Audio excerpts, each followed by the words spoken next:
Ana göz qanınla yoğurdun məni, sən mənə can verdin, tərbiyə verdin. Heç kim əvəd etməz anacan dünyada səni. Yarpaq tək başımın üstə əsərdin ana, canımsan ana, canımsan ana, canımsan ana.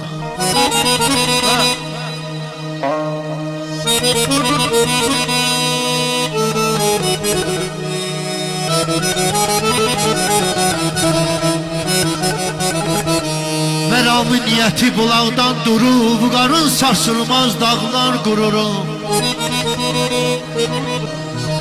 Körpəni anlayır var ya yoxu, körpənə bağlanıb ömrünün çoxu.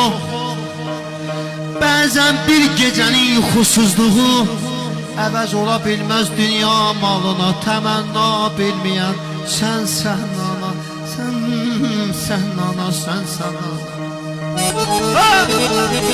Ay maşallah.